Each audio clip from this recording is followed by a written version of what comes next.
नमस्कार साथियों, स्वागत है आप सभी का यूनिक ज्ञान के इस प्लेटफॉर्म पर एक बार फिर से। पिछले लेक्चर्स में हमने मॉडर्न शुरू किया था और मॉडर्न में हम लगभग 1857 की क्रांति कंप्लीट कर चुके हैं। उसके अलावा आपके सिलेबस में मेंशन जो 10 प्रमुख राष्ट्रीय आंदोलन के नेता थे, उनके बारे में भी हमने डिटेल में आपको एक एक लेक्चर्स के माध्यम से आपको समझाने का प्रयास किया है। हमारा जो नेक्स्ट लेक्चर होने वाला है वो है सामाजिक और धार्मिक पुनर्जागरण। ठीक है, तो भारत में, आधुनिक भारत में सामाजिक और धार्मिक पुनर्जागरण के तहत क्या क्या कार्यवाही हुई थी, क्या क्या काम हुए थे, उसके कारण क्या क्या थे, उन सब के बारे में आज अपन कोशिश करते हैं जानने के बारे में। और साथ ही साथ आपके जो सिलेबस में सामाजिक और धार्मिक पुनर्जागरण है उसमें 3 नाम आपको दिए हुए हैं। उन तीनों नामों के बारे में आपको डिटेल से एग्जाम में क्वेश्चन पूछे जाएंगे। सामाजिक धार्मिक पुनर्जागरण क्या है, क्यों है, कैसे है, इनसे कोई प्रश्न नहीं आएगा। कारण क्योंकि इनसे जो प्रश्न बनते हैं वो कॉन्सेप्चुअल प्रश्न बनते हैं, अवधारणात्मक प्रश्न बनते हैं, और अवधारणात्मक प्रश्न में एमसीक्यूज बनना थोड़ा मुश्किल होता है। इस वजह से वहां से प्रश्न बनने की उम्मीद थोड़ी कम है। आपके प्रश्न बनने की जो उम्मीद है सर्वाधिक वो है, वो इनकी इन जो 3 व्यक्तियों के नाम आपके दिए हुए हैं, 3 सुधारकों के नाम आपके दिए हुए हैं, उनसे आपको डेफिनेटली क्वेश्चन बन सकते हैं। ठीक है, तो आज हम शुरू करते हैं। सामाजिक और धार्मिक पुनर्जागरण क्यों हुआ भारत में? जो है 19वीं शताब्दी में अपने को ये इवेंट दिखाई देता है कि भारतीय भूमि में सामाजिक और धार्मिक सुधार होने शुरू होते हैं। 19वीं शताब्दी का पीरियड में ऐसा क्या क्या चीजें हुई जिनकी वजह से ये सामाजिक धार्मिक पुनर्जागरण शुरू हुआ? देखिए, हम यूरोप में देखते हैं कि 16वीं शताब्दी में वहां पे धर्म सुधार आंदोलन होते हैं और उसी के फलस्वरूप जो है वो धर्म सुधार पूरी दुनिया में फैलना शुरू हो जाते हैं। I am sorry. तो उसी के फलस्वरूप जो है वो धर्म सुधार पूरी दुनिया में फैलना शुरू हो जाते हैं, और उस दुनिया में जब धर्म सुधार आंदोलन फैलता है तो भारत में भी वो धर्म सुधार की एक रिफ्लेक्शन आपको दिखाई देता है, और वो दिखाई देता है अपने 19वीं शताब्दी से प्रोमिनेंटली। हालांकि उससे पहले भी कुछ इवेंट्स में आपको धार्मिक और सामाजिक पुनर्जागरण दिखाई देगा, लेकिन 19वीं शताब्दी में प्रत्यक्षतः जब इसको लेजिटिमेट आइडिया मिल जाएगा, जब लेजिटिमेट जो है भाग मिल जाएगा भारत में घुसने के लिए पुनर्जागरण को, या भारत में एंटर करने का लेजिटिमेट माध्यम मिल जाएगा, तो उसके बाद जो है ये व्यापक तौर पर जो है अपने को भारतीय क्षेत्र में दिखाई देता है। ठीक है, तो हम देखते हैं कि 19वीं शताब्दी में हमारे यहाँ पर पुनर्जागरण, जिसको अपन सामाजिक और धार्मिक पुनर्जागरण कहते हैं, वो क्यों शुरू हुआ, उसके प्रमुख कारण क्या क्या थे। पहला उसमें सबसे प्रमुख कारण आता है ईसाई धर्म सुधार। ठीक है, ईसाई धर्म प्रचार के जो प्रचारक जो थे वो भारत में एंट्री करना शुरू कर देते हैं। अब देखिए, मैंने पिछले बार जब आपसे डिस्कशन किया था, 1857 की क्रांति में डिस्कस किया था ये बात, कि जो धर्म प्रचारक थे, बाह्य धर्म प्रचारक, वो 1813 के चार्टर एक्ट के बाद जो है भारत में आने लगे थे। उनको एक वैधानिक मान्यता मिल जाएगी। 1813 के चार्टर एक्ट में उनको वैधानिक मान्यता मिल जाएगी, और 19वीं शताब्दी शुरू हो रही है, और 19वीं शताब्दी में इनको वैधानिक मान्यता मिल गई कि भारत में आप धर्म प्रचार करो। ठीक है, अब ये धर्म प्रचार जब करना शुरू करेंगे भारत में, तो धर्म प्रचार के लिए इनका जो मीन या माध्यम जो होता है ना धर्म प्रचार के तौर पे, वो होता है कि दूसरे धर्म में क्या कमियां हैं उनको अधिक से अधिक उजागर करो, और अपने धर्म में क्या अच्छाई है उनको बताओ, तभी तो लोग कन्विंस होंगे इनके धर्म से। ठीक है, तो इन्होंने क्या किया, ईसाई धर्म का प्रचार करना इसी तरीके से शुरू किया कि हिंदू धर्म में क्या क्या बुराइयां थी, हिंदू धर्म में क्या क्या कमियां थी, उनके बारे में अपन देखते हैं, और उनको जो है रिफ्लेक्ट करके जो सोसाइटी के नीचे तबके के हिस्से के लोग थे उनको जो है इन्फ्लुएंस करने की कोशिश करते हैं। यही धर्म प्रचार का माध्यम होता है, और इस तरीके से इन्होंने ईसाई धर्म का धर्म प्रचार करना शुरू कर देते हैं भारतीय उपमहाद्वीप में पूरे में। ठीक है, जब भारतीय जो एलीट क्लास है, जब भारतीय जो मध्यम वर्ग है, उनको पता चल रहा है कि ये जो व्यापक रूप से धर्म प्रचार का जो है कारोबार शुरू हो गया है, तो उन्होंने जो है भारतीय लोगों में जागरूकता पैदा करने के लिए अपने प्राचीन धर्म ग्रंथों का वापस अध्ययन करना शुरू कर देते हैं। और जिस तरीके से पुनर्जागरण क्यों कहते हैं उसको, जिस तरीके से यूरोप में पुनर्जागरण आया था कि वहां के प्राचीन धर्म ग्रंथों को वापस पढ़ना शुरू कर देंगे बोलो, और उनसे पता चलेगा कि आधुनिक जो धर्म है, हमारे धर्म का स्वरूप है, उसमें क्या क्या मुख्य बदलाव आए हैं जिनकी वजह से हम इतनी कुरीतियां लेकर बैठे हुए हैं। तो उन सब चीजों का मुकाबला करने के लिए उस समय जो है हमारे जितने भी प्रबुद्ध लोग हुआ करते थे उस समय के, उन प्रबुद्ध लोगों ने हमारे प्राचीन धर्म ग्रंथ पढ़ने शुरू किए और उनको बहुत अच्छे से देखा, और उनसे जो है अच्छी अच्छी बातें और जो कुरीतियों के रूप में यहाँ पर नजर आ रही थी उनका विरोध किया, और अच्छी अच्छी बातों को हाईलाइट किया समाज के रूप में। तो उसमें सबसे पहला नाम आता है अपने राजा राम मोहन राय का। ठीक है, तो अपना जो ईसाई धर्म का धर्म प्रचार हो रहा था उस समय, तो उसका व्यापक तौर पर विरोध करने के फलस्वरूप हमारे भारत में पुनर्जागरण हुआ। ठीक है, तो ये आप इसका एक प्रमुख कारण मान सकते हैं। इसके बाद क्या हुआ, प्राच्यवादी अपने गौरवशाली अतीत के हमें दर्शन कराते हैं। पुनः जाग रहे हैं हम, पुनर्जागरण का मतलब क्या है, पुनः जाग रहे हैं। अब पुनः कैसे जागेंगे, जब हमें पता होगा कि हम पहले कैसे थे। ठीक है, तो पहले कैसे थे, तो ऐसा कार्य करना शुरू किया भारत में अंग्रेजों ने हमारे भारतीय इतिहास को पढ़ना शुरू किया वापस। और जब अंग्रेज हमारे भारतीय इतिहास को पढ़ना शुरू करेंगे तो अंग्रेजों का एक क्लब बन जाएगा उस समय, जो भारतीय इतिहास से अच्छी अच्छी बातों को हाईलाइट करते हैं। ठीक है, भारतीय इतिहास को जो है एक ग्रेट इतिहास के तौर पे देखते हैं, महान इतिहास के तौर पे देखते हैं। उस जो क्लब था, उस क्लब को कहा जाता है प्राच्यवाद। क्या कहा जाता है, प्राच्यवाद। यानी कि पूर्व की संस्कृति के फेवर में जो लोग थे ना, उनको बोलते हैं अपन प्राच्यवादी। ठीक है, तो प्राच्यवादी, या इसको अपन व्यापक तौर पे देखा जाए तो इंडोलॉजिस्ट कहलाते हैं। क्या कहलाते हैं, इंडोलॉजिस्ट, है ना, भारतविद। ठीक है, तो भारत के बारे में अच्छे से इनको जो गहन नॉलेज है, ऐसे व्यक्ति जो भारतीय संस्कृत के ग्रंथों को बहुत अच्छे से पढ़ रहे हैं और उनका व्यापक दृष्टिकोण से इनका प्रचार कर रहे हैं, तो उनको बोलते हैं अपन प्राच्यविद। तो एक संगठनात्मक तौर पे प्राच्यविद का एक क्लब बन जाता है, और उन प्राच्यविद के क्लब के लोगों ने सामान्य भारतीयों को, और उस समय विशेषतः मध्यम वर्गीय भारतीयों, क्योंकि समाचार पत्र का प्रचलन शुरू हो जाता है उसी समय, तो समाचार पत्र में ऐसे लेख भी आने शुरू हो गए थे।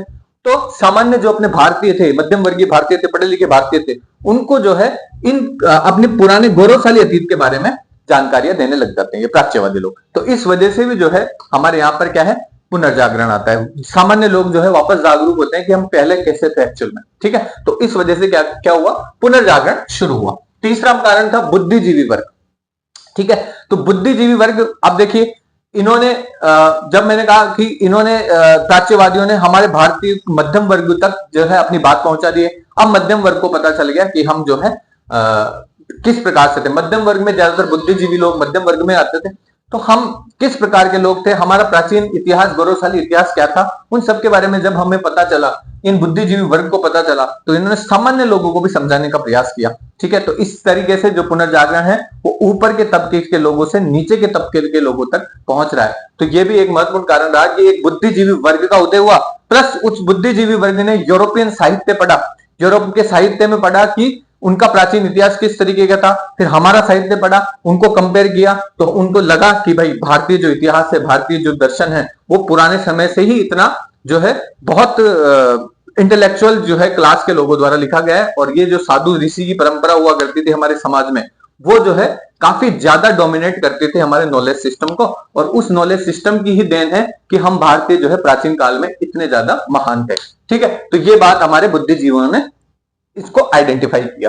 फिर उसके बाद देखते हैं अंग्रेजी शिक्षा भारत में आनी शुरू हो गई, और अंग्रेजी शिक्षा आने का सबसे महत्वपूर्ण जो रिजल्ट रहेगा वो यही रहेगा कि हमने पश्चिम के ग्रंथों को भी पढ़ना शुरू कर दिया, और पूर्व के ग्रंथों से हम पहले से परिचित थे, तो पश्चिम के ग्रंथों को जब हमने पढ़ना शुरू किया, तो वहां से जितने भी पुनर्जागरण कालीन विचार थे वो सब भारतीय समाज में एंटर करने लग जाएंगे, और भारतीय समाज में एंटर करेंगे तो वापस हम जाग जाएंगे, पुनः हमारा जागरण हो जाएगा।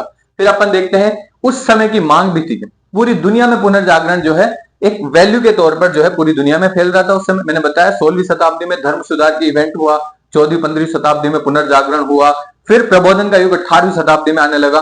तो ये जो पूरी जो अपने विचारधारा यूरोप में जब लोग जाग रहे थे, वो विचारधारा पूरी दुनिया के हर हिस्सों में पहुंचने लगी थी। तो 19वीं शताब्दी के आरंभ में, 18वीं शताब्दी के अंत में, 19वीं शताब्दी के आरंभिक काल में जो है ये जो पूरे विचार है ये कहां पर आने लग गए थे, हमारे भारतीय क्षेत्र में भी आने लग गए थे। जो भारतीय क्षेत्र में अगर ये चीज आ जाएगी तो ये क्या हो गई, एक तरीके से समय की मांग हो गई। तो उस समय की क्या है, मांग है, इंपॉर्टेंट। ठीक है, तो ये आपको समझ में आ गया कि क्या क्या 19वीं शताब्दी में क्या क्या इवेंट्स हो रहे हैं और किस वजह से जो है हमारे भारतीय पुनर्जागरण जो है हमारे यहाँ पे चालू हो रहा है। तो ये सारी चीजें आपको डेफिनेटली समझ में आ गई। अब आपके सिलेबस में 3 हिस्से हैं। ठीक है, इस भारतीय पुनर्जागरण के आपके सिलेबस में कितने हिस्से हैं, 3 हिस्से हैं। पहला जो हिस्सा है वो राजाराम मोहन राय को डेडिकेटेड है पूरा, और उनके बारे में हम 2 लेक्चर्स में आपको पूरा बताने का प्रयास करेंगे। इनसे बाहर आपके प्रश्न नहीं आएगा बिल्कुल भी। ठीक है, राजाराम मोहन राय के बाद हम सॉरी राजाराम मोहन के पश्चात जो है हम जो है दयानंद सरस्वती जी का अध्ययन करेंगे, उसके बाद हम स्वामी विवेकानंद जी का अध्ययन करेंगे। तो ये दोनों एक एक लेक्चर में हो जाएंगे। इस तरीके से अपन 3-4 लेक्चर के माध्यम से जो है भारतीय पुनर्जागरण को समाप्त करेंगे। ठीक है, तो अब अपन शुरू करते हैं भारतीय पुनर्जागरण में हम राजा राम मोहन राय सबसे पहले पढ़ते हैं। तो राजा राम मोहन राय जो है, इनका जन्म हो रहा है 1772 से लेके अपने इनकी मृत्यु हो जाएगी 1833 तक। तो ये इस टाइम पे जो है भारत में पुनर्जागरण का काम कर रहे हैं। अब देखो इन्होंने क्या क्या काम किया है, इनका जो इनसे प्रश्न एग्जाम के पॉइंट ऑफ व्यू से क्या क्या आपके इंपॉर्टेंट बनते हैं, उन सब के बारे में अपन डिटेल में एनालिसिस कर लेते हैं। चलिए शुरू करते हैं। राजा राम मोहन राय। राजा राम मोहन राय का जन्म हो रहा है अपना राधानगर हुगली में 22 मई 1772 में। वेरी इंपॉर्टेंट, 22 मई 1772 हुगली में इनका जन्म हो रहा है, राधानगर में। और ये हुगली अपने बंगाल में पड़ता है, वर्तमान पश्चिम बंगाल में पड़ता है हुगली। उनके पिताजी थे रमाकांत देव, फेमस जमींदार थे रमाकांत देव जी, प्लस इनकी माता थी तारिणी देवी। तो एक जमींदार फैमिली से बिलोंग करते थे, बहुत समृद्ध परिवार से आते थे बंगाल के। ठीक है, तो रमाकांत देव और तारिणी देवी के पुत्र थे अपने राजाराम मोहन राय। अब इनको बहुत सारी उपाधियां मिली है विभिन्न राजाओं, विभिन्न जो प्रमुख व्यक्ति हैं उनसे। तो इन उपाधियों को है ना आप बिल्कुल याद रखना। कभी कभी क्या है, उपाधियां आपसे पूछ सकते हैं, लेकिन उपाधियों के साथ साथ ये भी पूछ सकते हैं कि किसने बोला इनको, या ये उपाधि किसने दी इनको। ठीक है, तो ऐसे भी प्रश्न पूछे गए हैं एग्जाम में पहले, तो आप इनके पर्सपेक्टिव से इनको देखने का प्रयास करना। इनको राम राय की उपाधि दी थी बंगाल के नवाब ने। ठीक है, राम राय की उपाधि दी थी किसने? बंगाल के नवाब ने। इनको राम कहते थे इनके पिताजी। ठीक है, तो जब पिताजी राम कहेंगे तो राम राय कौन बोल देगा? बंगाल का नवाब। ठीक है, जब बंगाल के नवाब से बाहर निकलेंगे तो भारत का, हिंदुस्तान का बादशाह उस समय हुआ करता था अकबर सेकंड, तो अकबर सेकंड जो है इनको राजा बोल देगा। ठीक है, तो आप क्या थे? पहले राम थे, फिर राम राया कौन बोल देंगे? राम राया बोल देंगे बंगाल के नवाब। फिर राजा कौन बोल देगा? राजा बोल देगा अकबर सेकंड। तो अकबर सेकंड का नाम टाइटल सबसे पहले कि वो भारत का सम्राट है तो राजा। फिर राम बोल रहे हैं इनके पिताजी तो राम, और राम राया बोल रहे हैं, राम राया या राम राय, तो राम राय बोल रहे हैं बंगाल के नवाब, तो राजा राम मोहन राय। इस तरीके से हो गया। ठीक है, तो इस तरीके से आप जो है इनका नाम याद रख लेना। और युग दूत इनको बोला जाता है सुभाष चंद्र बोस की तरफ से। तो सुभाष चंद्र बोस ने इनको युग दूत बोला है, ये भी ध्यान रख लेना, क्योंकि सुभाष चंद्र बोस भी आपके सिलेबस में, तो उस कॉन्टेक्स्ट में भी इंपॉर्टेंट होता है। तो सुभाष चंद्र बोस ने राजाराम मोहन राय को क्या बोला है? युग दूत बोला है। अब इनका जीवन देख लेते हैं। तो जीवन है, मैंने बताया जमींदार फैमिली से बिलोंग करते थे, बहुत समृद्ध परिवार से संबंधित थे। इन्होंने जो है कस्टम कलेक्टर के रूप में कार्य करना शुरू किया है बंगाल क्षेत्र में। तो सबसे पहले जो इनकी नियुक्ति होती है वो कस्टम कलेक्टर के रूप में होती है। 1803 से लेकर 1814 तक ये कस्टम कलेक्टर बने रहेंगे। उस समय के एक फेमस प्राच्यविद हुआ करते थे जॉन डिग्बी। ठीक है, तो जॉन डिग्बी एक तरीके से इंडोलॉजिस्ट थे और उनके जो अधीन था ये कस्टम कलेक्टर का जो भूमिका है वो निभाते हैं। अपने 1803 से लेकर 1814 तक लगभग 11 सालों तक इन्होंने कस्टम कलेक्टर के रूप में कार्य किया था। किनके अधीन? जॉन डिग्बी के अधीन। तो ये ध्यान रख लेना।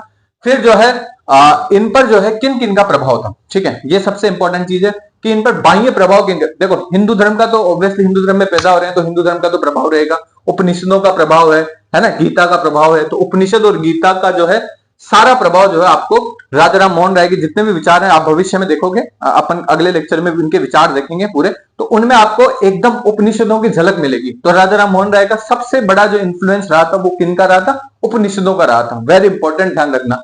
फिर अपन देखते हैं कि इन पर किस किस धर्म के, बाह्य जो धर्म है उनसे क्या क्या विचार इन्होंने ग्रहण किए हैं। तो ये भी ध्यान रखने की बात है कि दूसरे धर्म में अगर कोई अच्छी चीज है उसको भी ग्रहण करके जो है इन्होंने आगे हिंदू धर्म में या अपने ब्रह्म समाज जो भी संस्थागत जो इनका विकास रहेगा उनमें जो पहुंचाने का कार्य करेंगे ताकि जनता का और अधिक अच्छे तरीके से उत्थान हो सके। तो उनके बारे में जो है ये क्या लिखते हैं, उनके बारे में इनको बाह्य प्रभावों के अंतर्गत क्या क्या था इनमें, तो वो चीजों पर अपन चर्चा करते हैं। सबसे पहले इन्होंने इस्लाम से एकेश्वरवाद जो है उससे बहुत ज्यादा प्रभावित थे।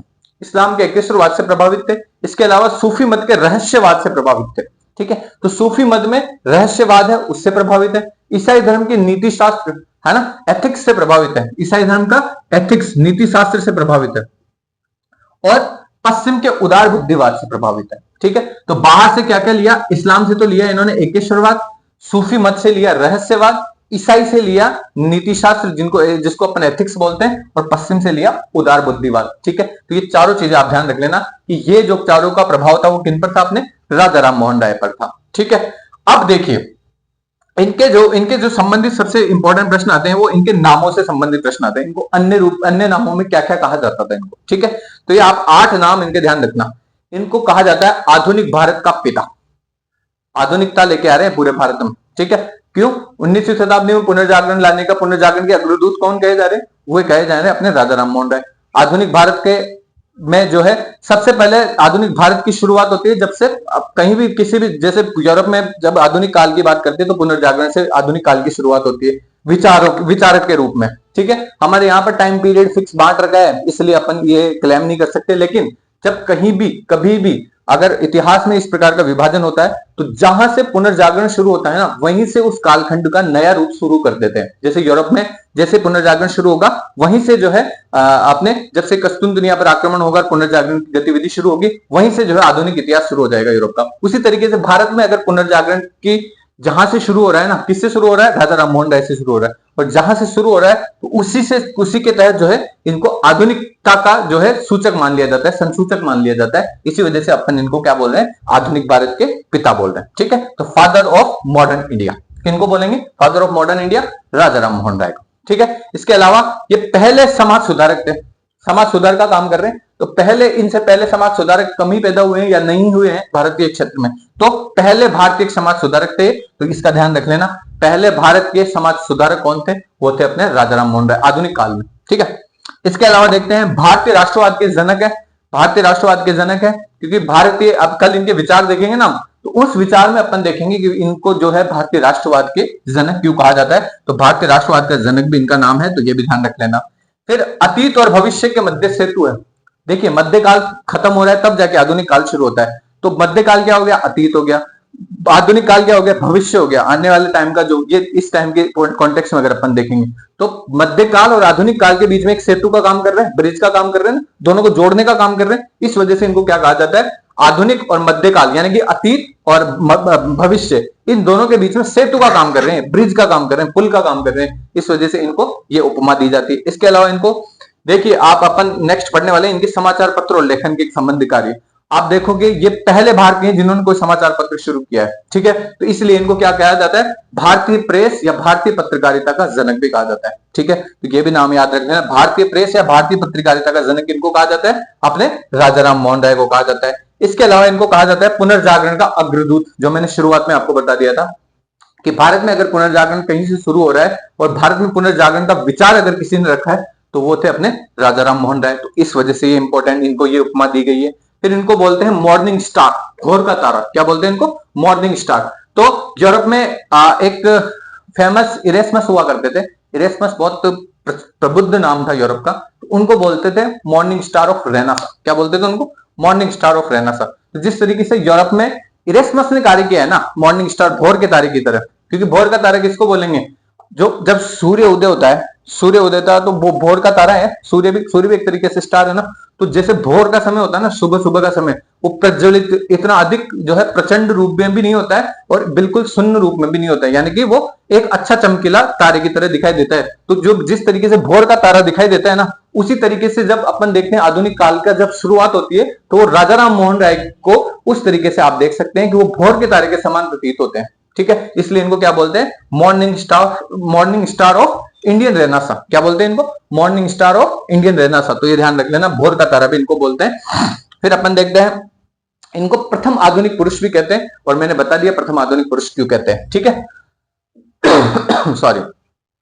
अब इसके बाद नेक्स्ट अपन देखते हैं कि इन्होंने कार्य क्या क्या किए हैं। ठीक है, इनके जो कार्य है बेसिकली हम बहुत पोर्शंस में तोड़ सकते हैं, इनके विचारों में भी इनके कार्य कहीं ना कहीं झलकते हैं, लेकिन इनके कार्य को अपन 2-3 हिस्सों में तोड़ लेते हैं कि इन्होंने सामाजिक सुधार संबंधित कार्य किए हैं, तो सामाजिक सुधार के कार्य देखते हैं अपन। कुछ धार्मिक सुधार से संबंधित कार्य किए हैं जो अपन कल उनके विचारों में देखेंगे। कुछ प्रमुख संस्थाओं का निर्माण करें, संस्थागत निर्माण इन्होंने बहुत अच्छे काम किए हैं, तो उन संस्थाओं का निर्माण भी आज अपन देख लेंगे। और कुछ समाचार पत्रों का इन्होंने लेखन किया है और उनका संपादन किया है, तो उसके रूप में भी इनको जाना जाता है। तो ये सारे जो कार्य हैं उनको अपन बारी बारी से देखने की कोशिश करते हैं। पहला अपन शुरू करते हैं समाचार पत्र के लेखन से संबंधित कार्य। तो इनका लेखन से संबंधित कार्य जो है बहुत लोकप्रिय रहे हैं। ठीक है, तो और आप इनको एकदम आप एग्जाम में जब आप देखोगे ना, तो इनके समाचार पत्रों से, इनके लेखन कार्य से आपसे प्रश्न डेफिनेटली पूछे जाते हैं, या तो इनके संस्थाओं से प्रश्न पूछे जाते हैं आपसे, या फिर इनके समाचार पत्रों से ज्यादा प्रश्न पूछे जाते हैं। तो सबसे ज्यादा प्रश्न जहां से पूछे जाते हैं उन पर ध्यान भी आपको ज्यादा देना है। ठीक है, तो समाचार पत्रों से प्रश्न पूछे जा रहे हैं तो किस तरीके से आप इन पर ध्यान लगा सकते हो। पहली बात तो आप ये ध्यान रखो कि राजा राममोहन राय सिर्फ ऐसे नहीं है कि भारत में रहते हैं तो सिर्फ इनको बंगाली आती होगी या हिंदी आती होगी या फिर अंग्रेजी ही आती होगी। ठीक है, इन्होंने जो है बहुत सारी भाषाओं का अध्ययन किया है, बहुत डिटेल में, है ना। उन सब भाषाओं को अगर अपन देखें तो अरबी का इन्होंने बहुत अच्छे से अध्ययन किया है, फारसी का अध्ययन किया है, संस्कृत का अध्ययन किया है, अंग्रेजी का अध्ययन किया है, ठीक है, फ्रेंच का अध्ययन, मैंने इनको बांग्ला तो छोड़ ही दिया, ठीक है, बांग्ला का भी इन्होंने अध्ययन किया है, बांग्ला का अध्ययन किया है, हिब्रू का, ग्रीक का, लैटिन का, फ्रेंच का, यानी कि यूरोपियन भाषाओं से लेकर मध्य एशिया की भाषाओं से लेकर भारतीय भाषा, सारी भाषाएं जो है इन्होंने इनमें कंफर्टेबल है, ठीक है। तो ये ध्यान रख लेना, बहुभाषी व्यक्ति है, हर तरीके की भाषाएं समझते हैं, जानते हैं और अध्ययनरत है, पूरी तरीके से अध्ययन में जूझे हुए हैं व्यक्ति, तो ये बहुभाषी व्यक्ति है, ध्यान रख लेना। अरबी, फारसी, संस्कृत, अंग्रेजी, फ्रेंच, लैटिन, ग्रीक, हिब्रू और बांग्ला सब भाषाओं को जानते हैं, सब समृद्ध भाषाओं को ये समझते हैं, ठीक है। तो सबसे पहला आप ध्यान रख लेना कि 1804 में सबसे पहला जो इन्होंने लेखन संबंधी कार्य किया था उसका नाम था तुहफात उल मुवाहिद्दीन। क्या नाम था इसका? तुहफात उल मुवाहिद्दीन, ठीक है। मुवाहिद्दीन बोलते हैं एकेश्वरवाद को, ठीक है। तो जो एक ईश्वर में मानता है ना वो है मुवाहिद्दीन, इसलिए इस्लाम के धर्म को मानने वाले व्यक्तियों को मुवाहिद्दीन बोला जाता है, ठीक है, क्योंकि वो एकेश्वरवादी एक ईश्वर को मानते हैं, ठीक है। तो इनका जो सबसे पहली कृति है ना वो यही थी, तुहफात उल मुवाहिद्दीन, ठीक है। एकेश्वरवादियों के लिए एक उपहार है, ये मानते हैं कि सिर्फ इस्लाम ही एकेश्वरवादी नहीं है, हिंदू धर्म भी एकेश्वरवादी है, ठीक है। तो राजाराम मोहन राय क्या मानते हैं कि इस्लाम सिर्फ एकेश्वरवादी नहीं है, हिंदू धर्म भी एकेश्वरवादी है और हिंदू धर्म भी एक ही ईश्वर को मानता है बेसिकली। तो ये बात किनका मानना था?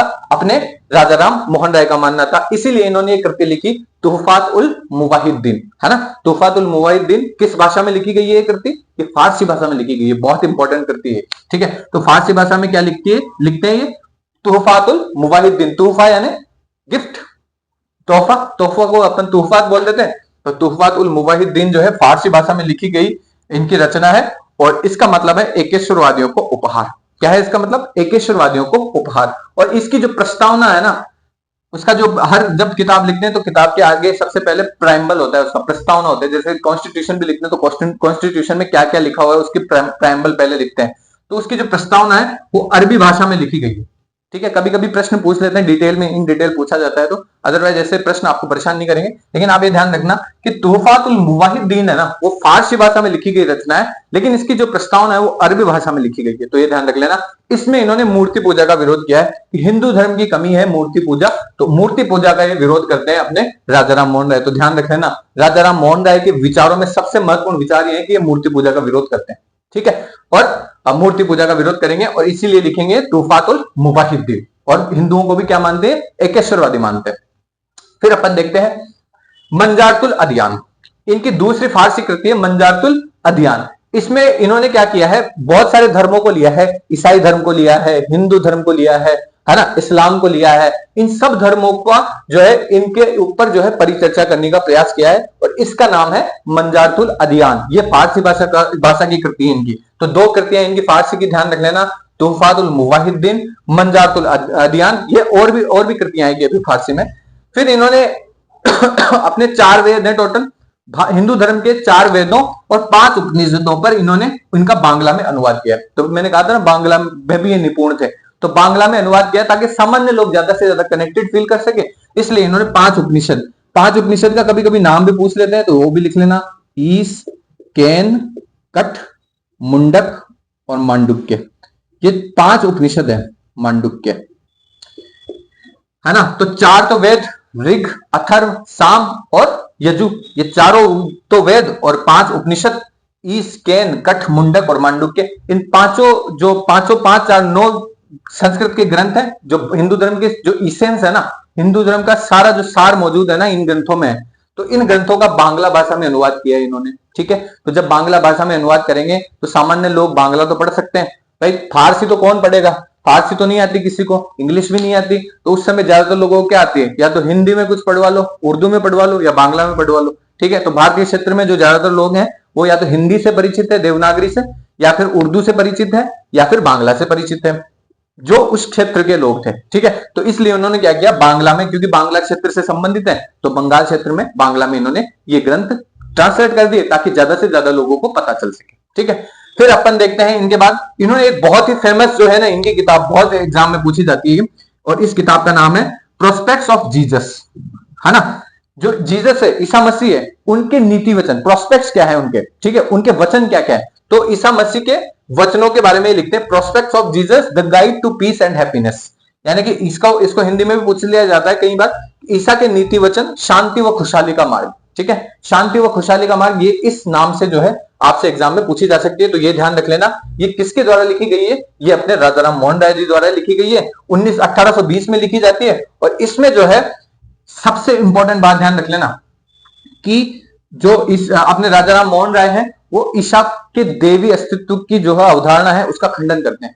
भाई ईसा मसीह जो है ये देवता नहीं है, ये ऐसी बात कौन मानते हैं, अपन अपने राजा राम मोहन राय, ये सामान्य व्यक्ति हैं। और इस जो किताब है ना, प्रोस्पेक्ट ऑफ जीसस में, इसमें इस बात का जो है ये जिक्र करते हैं, ईसा मसीह का देवी होने का खंडन करते हैं, ठीक है। तो ये बात कौन, अपने ये बुक कौन लिख रहे हैं, प्रोस्पेक्ट ऑफ जीसस, ये लिख रहे हैं अपने राजा राम मोहन राय। तो ध्यान रख लेना, ये एक इंपॉर्टेंट किताब है और इससे संबंधित प्रश्न भी आपसे एग्जाम में पूछे जा सकते हैं डेफिनेटली। फिर अपन देखते हैं, इन्होंने जो है हिंदू उत्तराधिकार नियम पर एक किताब लिखी है। तो हिंदू उत्तराधिकार नियम से संबंधित एक किताब भी लिखी है इन्होंने, तो ये भी नाम याद रख लेना।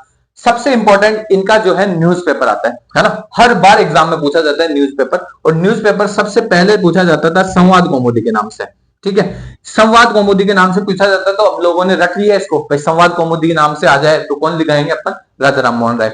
लेकिन पिछले बार इन्होंने पूछ लिया बुद्धि चांद के, ठीक है। संवाद कौमुदी का मतलब होता है बुद्धि चांद या प्रज्ञा चांद, ठीक है। प्रज्ञा यानी भी क्या होता है, नॉलेज विजडम, बुद्धि यानी भी नॉलेज विजडम, कौमुदी यानी भी एक तरीके से विजडम ही, ठीक है। तो विजडम की जो है संवाद एक तरीके से लिख रहे हैं, ठीक है। तो संवाद कौमुदी, इसको प्रज्ञा चांद भी कहा जाता था, प्रज्ञा चांद या बुद्धि चांद भी इनको कहा जाता था। बंगाली में लिखी गई इनके न्यूज़पेपर है, ठीक है। तो ये न्यूज़पेपर संवाद कौमुदी के नाम से प्रकाशित करवा रहे हैं बंगाल में, 1821 में करवा रहे हैं, ठीक है। सन इंपॉर्टेंट है बहुत, 1821 में इन्होंने संवाद कौमुदी जो है बंगाली भाषा में जो है ये प्रकाशित करवाना शुरू किया 1821 में। और किसी भी भारतीय द्वारा, वेरी इंपॉर्टेंट स्टेटमेंट है, इसको ध्यान से सुनना, किसी भी भारतीय द्वारा भारतीय भाषा में संचालित, संपादित और प्रकाशित पहला न्यूज़पेपर है।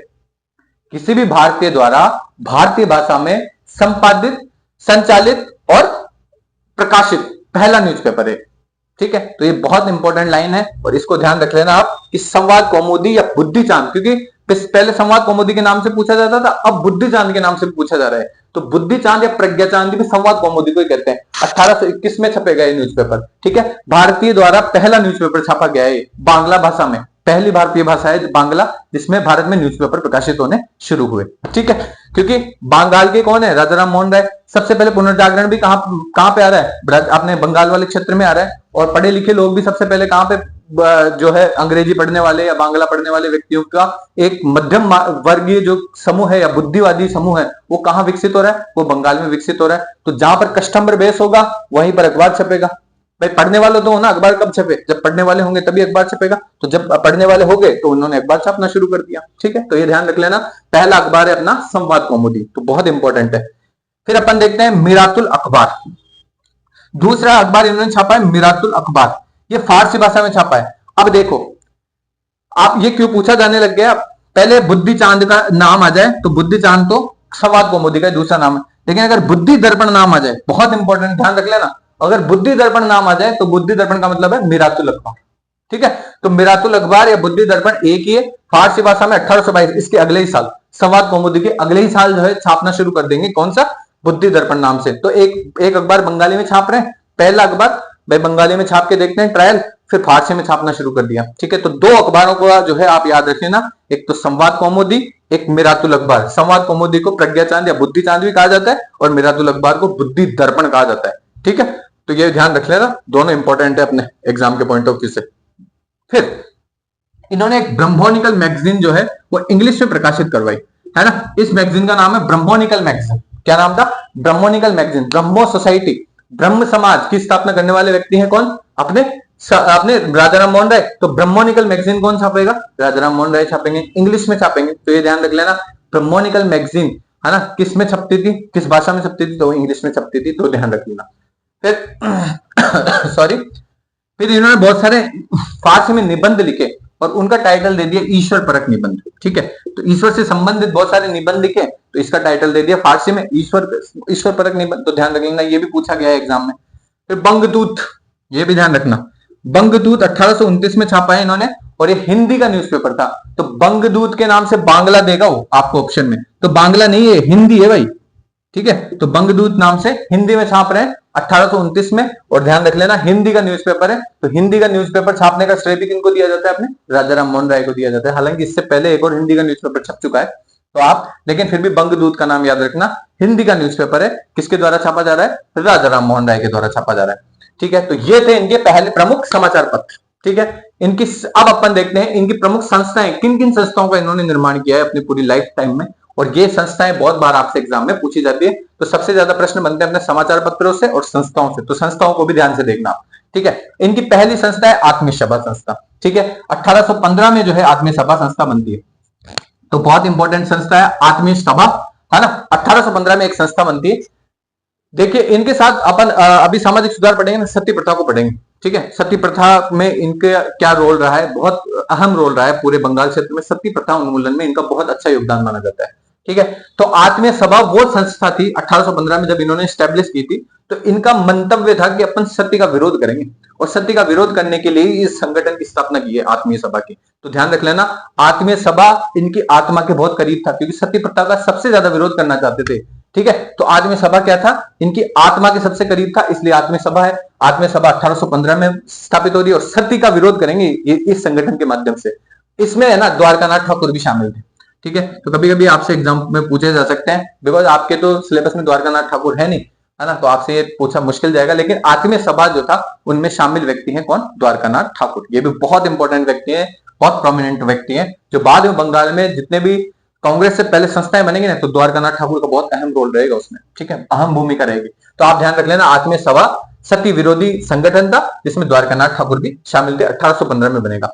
फिर अपन देखते हैं वेदांत सोसाइटी। मैंने आपको कहा वेदांत, है ना, वेदांत और उपनिषद एक ही चीज होती है, ध्यान रख लेना। दो चीजें, एक उपनिषद और एक वेदांत। ठीक है, तो वेदांत वेदों का अंत, यानी कि वेद जो है, वेद है अपने नॉलेज, तो वेद जिसका नॉलेज का सारा एक्सट्रीम, जिसमें इसेंस में आ जाए, सार में आ जाए, तो वेदों का सार कौन कहलाता है? अपना वेदांत कहलाता है, जिसको अपन उपनिषद बोलते हैं। ठीक है, उपनिषद में अपन देखते हैं कि दार्शनिक चर्चाएं बहुत ज्यादा मिलती है, तो ये ध्यान रख लेना। वेदांत सोसाइटी बनाएंगे 1816 में, जिसमें उपनिषदों से संबंधित बातें करेंगे। तो ऐसी सोसाइटी बनाएंगे, क्योंकि मैंने कहा था आपको कि उपनिषदों से सबसे ज्यादा प्रभावित है राजा राम मोहन राय, तो उपनिषदों की एक सोसाइटी बना देंगे जिसका नाम दे देंगे अपन वेदांत सोसाइटी, और इस नाम से बाद में कॉलेज भी खोलेंगे। तो वेदांत सोसाइटी 1816 में स्थापित करते हैं, 15 में आत्मीय सभा खोल दी। अब 1817 नेक्स्ट ईयर में क्या करेंगे? नेक्स्ट ईयर में करेंगे कलकत्ता हिंदू कॉलेज।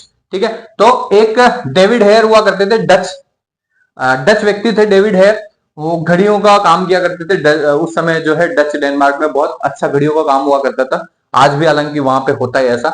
तो एक घड़ी साज थे, इनको घड़ी साज बोला जाता। तो डेविड हेयर थे, वो भारत में कुछ रेवोल्यूशनरी काम करना चाहते थे एजुकेशन के फील्ड में। तो उन्होंने क्या कहा? उन्होंने कहा कि एक भारतीय को लेते हैं अपन, और भारतीय जो है अभी सबसे ज्यादा जो पढ़ा लिखा व्यक्ति अगर भारत में है तो वो कौन है? अपने राजा राम मोहन राय। तो इन्होंने क्या किया?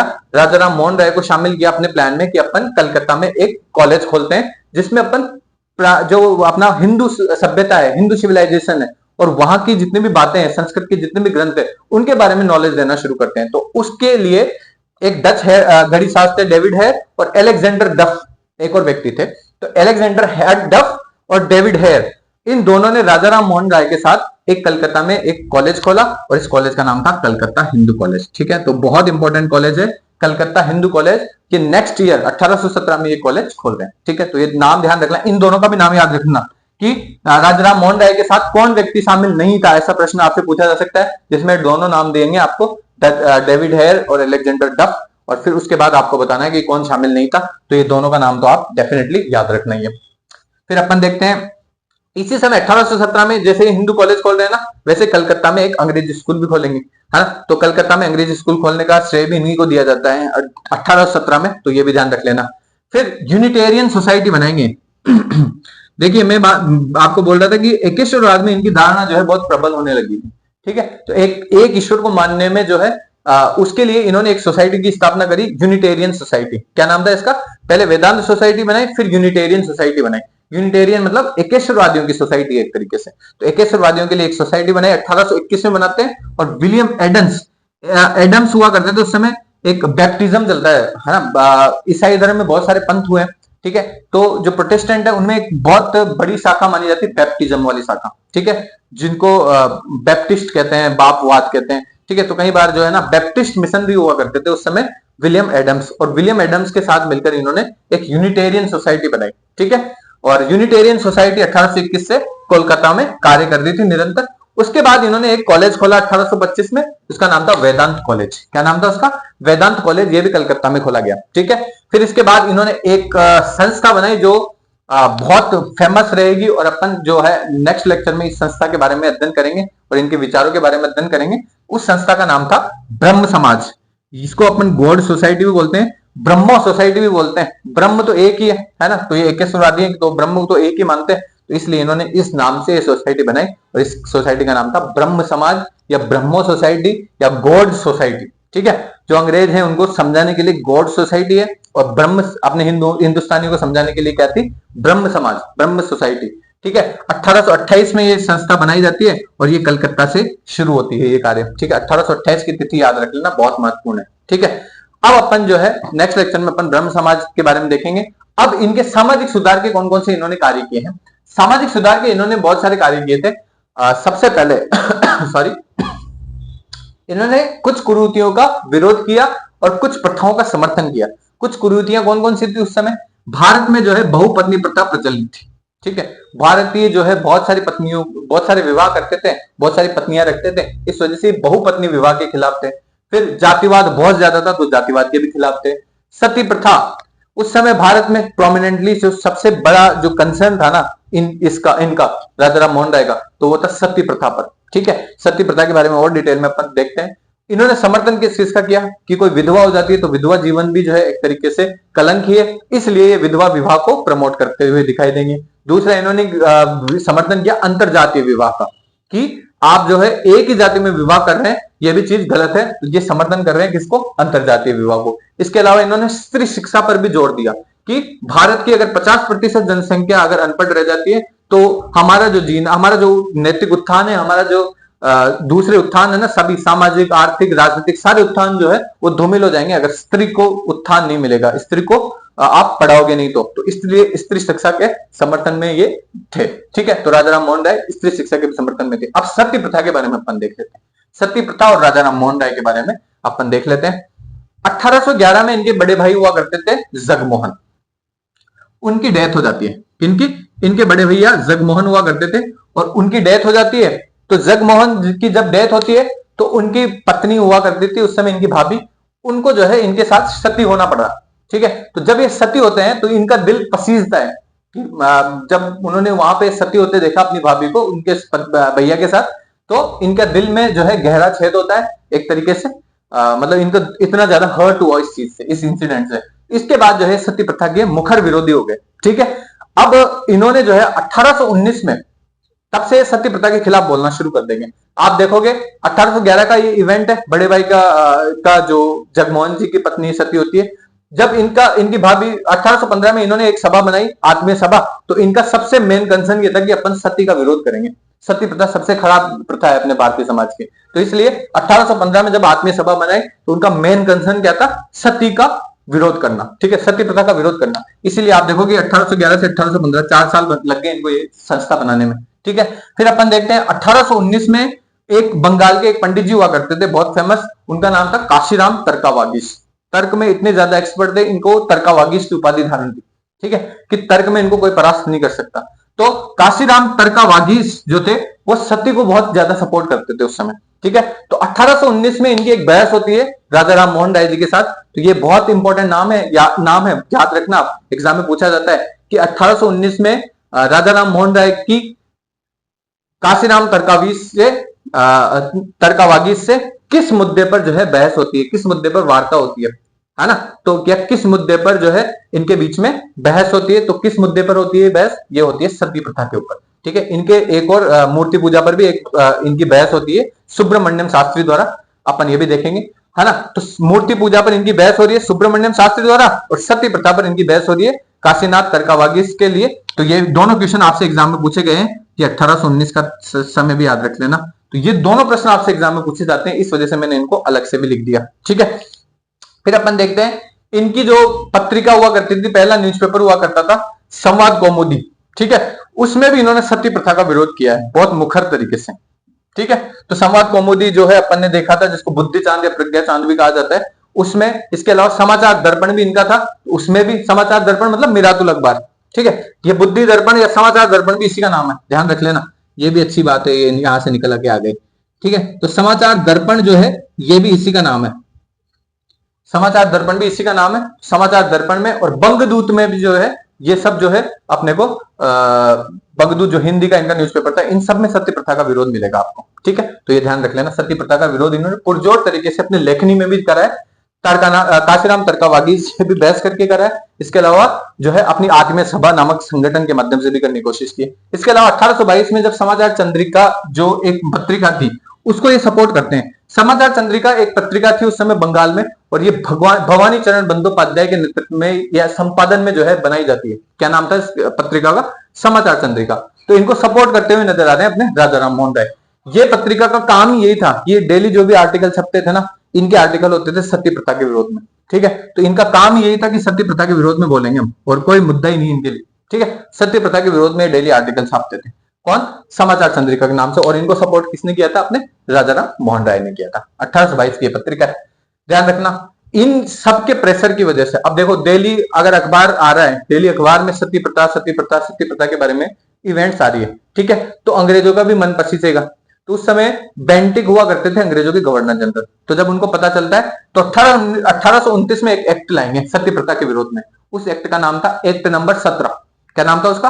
अधिनियम नंबर 17 या एक्ट नंबर 17। तो इस एक्ट नंबर 17 द्वारा जो है भारत में सती प्रथा को बैन कर दिया गया। तो बहुत इंपॉर्टेंट है, वेरी इंपॉर्टेंट, ध्यान रख लेना एग्जाम के पर्सपेक्टिव से। 1829 में सती प्रथा को गैर कानूनी घोषित करवाने में इनका बहुत बड़ा योगदान था। तो अधिनियम 1829 में बेंटिक लेके आएगा और उसके तहत सती प्रथा को बैन कर दिया जाएगा। मैंने ये बता दिया, मूर्ति पूजा के विरुद्ध जो इनकी बहस होती है वो सुब्रमण्यम शास्त्री के द्वारा होती है, और सती प्रथा के रूप में इनकी जो बहस होती है वो काशीराम तरकावागी इसके द्वारा होती है। अब अपन दोबारा से इसका क्रक्स देख लेते हैं, फटाफट से रिवीजन कर लेते हैं। जो अपने उस समय भारत में धार्मिक और सामाजिक पुनर्जागरण हो रहा था, उसके पीछे मेन कारण थे कि 19वीं शताब्दी में जो है ईसाई धर्म प्रचार करना शुरू कर देते हैं, उनको लेजिटिमेसी मिल जाती है। प्राच्यवादी अपने भारतीय लोगों को गौरवशाली अतीत के बारे में बताना शुरू कर देते हैं। बुद्धिजीवी वर्ग जो है हमारा भारत का वो एक्टिव हो जाता है, पश्चिम की दुनिया से उनका संपर्क हो जाता है, और अंग्रेजी शिक्षा के माध्यम से वो शिक्षित हो जाता है। तो जब कभी पश्चिमी जो किताबें हैं वो भी पढ़ेगा और भारतीय किताबें भी पढ़ने की कोशिश करेगा, तो उन सबके बीच में जो है इसका पुनर्जागरण शुरू हो जाता है। और ये समय की मांग भी थी, मैंने बताया समय की मांग किस प्रकार से थी। यूरोप में आ गया था पुनर्जागरण, तो यूरोप से पूरी दुनिया में फैल रहा था, तो भारत में भी आने का ही बनता ही था, ठीक है। फिर अपन देखते हैं कि पुनर्जागरण भारत में लाने का श्रेय दिया जाता है राजा राम मोहन राय को। तो राजा राम मोहन राय के बारे में देखें तो इनके आरंभिक जीवन में इनका जन्म होता है राधानगर, हुगली डिस्ट्रिक्ट अपना पश्चिम बंगाल में पड़ता है। 22 मई 1772 में इनका जन्म होता है। पिताजी का नाम था रमाकांत देव, माताजी का नाम था तारिणी देवी। उपाधियां इनकी बंगाल के नवाब ने दी थी राम राया, पिताजी इनको राम कहते थे और अकबर सेकंड इनको राजा कहते थे। और युगदूत की उपाधि दी है सुभाष चंद्र बोस द्वारा। अब कस्टम कलेक्टर के रूप में कार्य करेंगे 1803 से लेकर 1814 में। जॉन डिग्बी के अधीन कार्य करेंगे, प्राच्यवादी हुआ करते थे। इन पर अगर बाह्य प्रभाव की बात करें तो इस्लाम से एकेश्वरवाद इन्होंने ग्रहण किया, सूफी मत से रहस्यवाद, ईसाइयों से नीतिशास्त्र या एथिक्स, और पश्चिम से उदार बुद्धिवाद इन्होंने ग्रहण किया।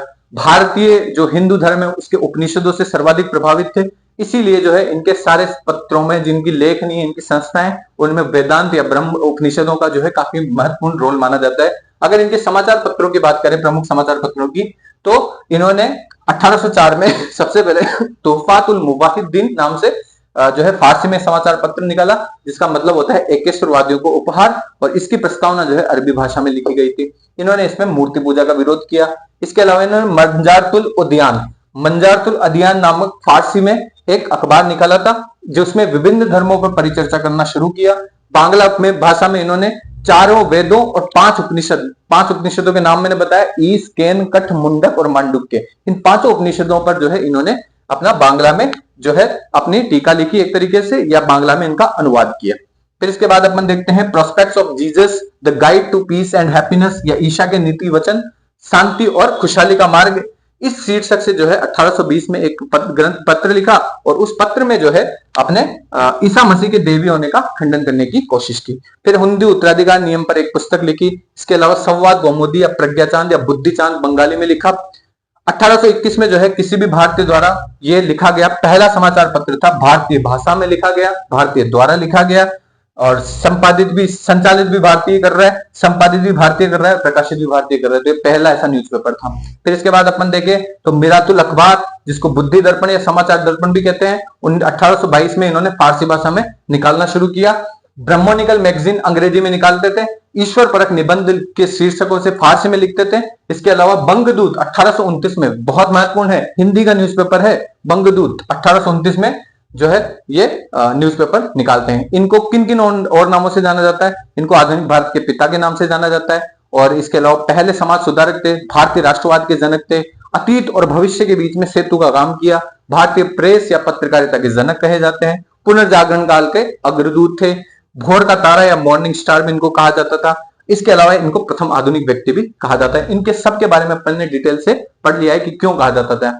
फिर इनकी प्रमुख संस्थाएं जो एग्जाम के पॉइंट ऑफ व्यू से इंपॉर्टेंट है, प्रमुख संस्थाएं आत्मीय सभा 1815 में, सती विरोधी संगठन है, ठीक है। उसके अलावा इनमें द्वारकानाथ ठाकुर भी शामिल थे। वेदांत सोसाइटी 1816 में बनाते हैं। कलकत्ता हिंदू कॉलेज 1817 में बनाते हैं, जिसमें डेविड हेयर और एलेक्जेंडर डब भी शामिल थे। फिर इसके अलावा कलकत्ता में एक इंग्लिश स्कूल भी खोलते हैं 1817 में।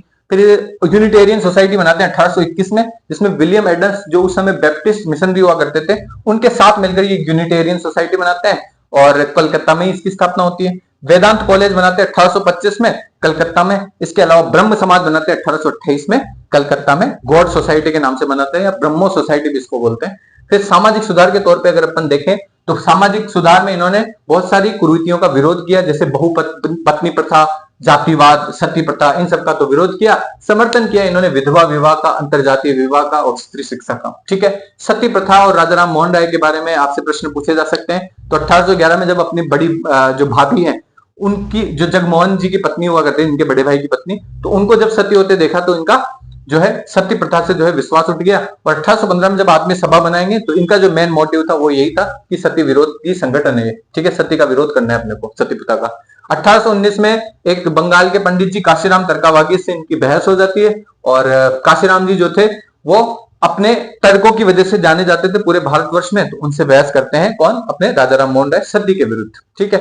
फिर अपन देखते हैं संवाद कौमुदी, समाचार दर्पण और बंगदूत, ये सारे जो न्यूज़पेपर थे इनमें सती प्रथा का विरोध के बहुत सारे लेख जो है अपने को मिलेंगे। 1822 में समाचार चंद्रिका जो अपने राजा राम मोहन राय द्वारा समाचार चंद्रिका जो है इसको सपोर्ट किया जाता है। ये समाचार चंद्रिका जो है भवानी शंकर बंदोपाध्याय या भवानी चरण बंदोपाध्याय के द्वारा प्रकाशित कराई जाती थी और ये सती, इसके काम ये था कि सती के विरोध में ये बोलती थी और सती के विरोध में इनमें लेख छपे जाते थे। 1829 में जब ये सारी चीजें हो रही थी तो बेंटिक हुआ करते थे उस समय गवर्नर जनरल, और बेंटिक को कहकर जो है इन्होंने अधिनियम 17 बनवाया, जिसको अपन एक्ट 17 भी कहते हैं या अपन बोलते हैं लॉ 17, अधिनियम 17, और उसमें जो है सती प्रथा को गैर कानूनी घोषित कर दिया था इन्होंने। फिर राजा राम मोहन राय ने सॉरी मूर्ति पूजा के विरुद्ध में राजा राम मोहन राय के मूर्ति पूजा के विरोध में जो है सुब्रमण्यम शास्त्री के साथ जो है इनका बहस होती है और सत्य प्रथा के विरोध में काशीनाथ तरकावागीज के साथ बहस होती है। ये अपने 1819 में होती है और ये अपन ने देख लिया है अच्छे से।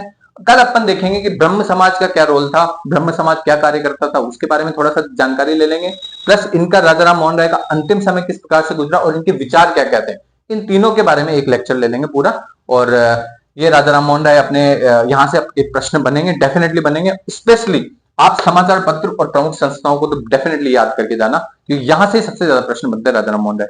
फिर इसके बाद दो अपने रहेंगे, स्वामी विवेकानंद रह जाएंगे और दयानंद सरस्वती जी रह जाएंगे। इन दोनों को भी अपन इसी तरीके से एक एक लेक्चर में शामिल करके कंप्लीट कर देंगे। और ये था आज का हमारा लेक्चर। आपको हमारे लेक्चर किस प्रकार के लग रहे हैं आप कमेंट सेक्शन में डेफिनेटली आप बताना, ठीक है। और आप सभी का धन्यवाद कीमती समय देने के लिए और आपका दिन शुभ हो। Thank you.